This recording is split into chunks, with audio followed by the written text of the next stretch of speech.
The expert diver leading the river search for Nicola Bulley has dramatically called it off to declare she is not in the water, as he branded the case baffling and said he did not know whether the mother of two was still alive.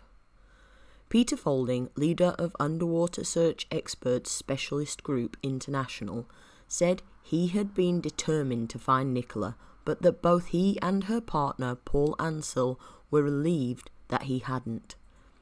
The pair met at the site of the search in St Michael's-on-Wear, Lancashire, where Mr Folding confirmed to Paul that Nicola is not here. The SGI team are leaving and will not be helping Lancashire Police search the lower estuary of the River Wyre. The force told their search remains ongoing and that there was no deadline in place for it to end. It comes after police admitted that Nicola could have left the area with a third party when she vanished during a walk with her Springer Spaniel, Willow, at around 9:20 a.m. on January 27th. While police still maintain that she most likely fell into the river, Superintendent Sally Riley of Lancashire Police said it remained a possibility that the 45-year-old left the area by one path not covered by CCTV cameras, but added that every single suspicion or criminal suggestion had so far been discounted. The path in question is crossed by the main road through the village, and officers are scrambling to trace dashcam footage from 700 drivers who passed along the route at the time she disappeared. After reviewing other CCTV footage, police are confident that Nicola did not leave the field near the river via Rowan Water. Mr Folding had said that if his team did not find Nicola in the water using his sonar equipment, then it was his belief that she had not been in the river, raising the prospect of a third-party involvement in the disappearance. Announcing he had called off the search on Wednesday afternoon, Mr Folding said, "We are happy that the area where Nicola's phone was found and the harness, we've thoroughly searched it from all the way down to the weir and up to the bridge, about a mile upstream, and we've confirmed to Paul, her partner, that there's nothing in that area. That's been dived by police dive teams 3 times as well, and on the day that Nicola went missing, it was dived in the afternoon with no signs of Nicola." He added, "I've worked on some weird cases, but this is a baffling case. For someone whose mobile phone was found there, I would have expected Nicola to be found that afternoon by the police dive team, normally down in the water, but there was no sign of her." He said he simply didn't know where Nicola was, adding, "I was determined to find Nicola, but one good thing is that I didn't want to find a body. So I'm happy we haven't found Nicola's body, which can lead to other areas, so we don't know if Nicola is alive. This is just a baffling case. After the end of today, we've done what we've come here to do. We've cleared the area for the police and the family. We can say that in the top section of the river, some of the sections going down towards the sea, that she's not in that part. We just want to bring some form of closure," he added, "and I say again that I'm happy we never found a body and Paul is relieved we found nothing up here."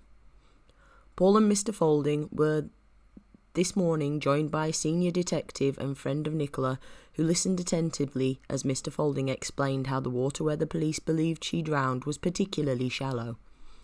He said, "If this is where Nicola fell in, you can see that the water is not particularly deep.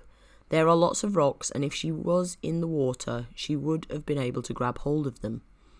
No one heard any shouts for help, and I just can't see how she could drown here." Police have now extended their search 10 miles away towards Fleetwood and the Irish Sea, in the belief that her body has been swept away from the point of entry in the village on St Michael's-on-Wear. Mr Folding disputes the police theory that the body could have ended up so far away in the Irish Sea. Based on his 20 years of experience in finding drowning victims, he insisted her body would have remained at the bottom of the river for several days, and police would have found her.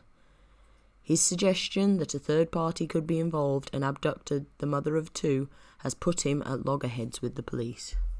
Police revealed a team of 40 detectives are currently working on around 500 different lines of inquiry, and more than 700 drivers who travelled through the village around the time of Nicola's disappearance are being traced. Speaking at a press conference Tuesday, Sally Riley said police have been supplied with an unprecedented amount of information and leads. She also said it is important to stress that any information that comes in that indicates otherwise is being checked out all the time. We are not closed in any way to any particular line of inquiry, but all these extensive inquiries, however, have so far found anything of note. It's very interesting to see how we've got one expert disagreeing quite fervently with what the police are saying, and I can only agree that this really is a very baffling case. It's almost unbelievable to think that no clear evidence has been found at this point. I can only hope that the fact that Nicola's body has not been found in the river is indeed a positive thing, hoping, of course, that perhaps wherever she is still currently alive. That's the best we can really hope for, I suppose. But hopefully more answers will come in time, and I will do my best to keep reporting on this case as new information comes in. Until then, take care, friends.